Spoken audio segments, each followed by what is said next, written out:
উন্নয়নের ছোঁয়া লেগেছে প্রায় সব ক্ষেত্রেই, তবে বিচার বিভাগের অবকাঠামোগত পরিবর্তন নেই বাগেরহাট আদালতে। জেলা ও দায়রা জজ আদালতের জন্য নির্মিত ৩ তলা একটি পুরনো ভবনে চলছে সব আদালতের বিচার কাজ। অবকাঠামোগত সংকটের কারণে বিচারকরা এজলাস ভাগাভাগি করে কাজ পরিচালনা করছেন। এতে মামলা নিষ্পত্তিতে পড়ছে প্রভাব। প্রতিদিন দূরদূরান্ত থেকে আসা বিচার প্রার্থী নারী শিশুদের বসার স্থান ও অন্যান্য সুযোগ সুবিধার অভাবে ভোগান্তির শিকার হচ্ছেন। জমি অধিগ্রহণের পর ১০ বছর পার হলেও জেলার চিফ জুডিশিয়াল ম্যাজিস্ট্রেট আদালত ভবনের নির্মাণ কাজ শুরু হয়নি। অনেক মানুষ একসঙ্গে জড়ো হয়ে গেটের সামনে থাকতে হয়, কোনো বসার জন্য কোনো ডিসিপ্লিন নেই। যে পরিমাণে আমাদের এজলাস এবং রুম প্রয়োজন, এখানে তার প্রায় অর্ধেক আছে।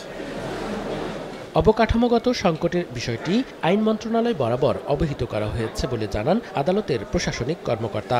একই ভবনে থেকে জাজশিপ এবং ম্যাজিস্ট্রেসির কার্যক্রম পরিচালনা করা, এটা ও অ্যাকোমোডেশনটা সেভাবে করা সম্ভব হচ্ছে না, এটা আমরা ঊর্ধ্বতন কর্তৃপক্ষকে জানিয়েছি।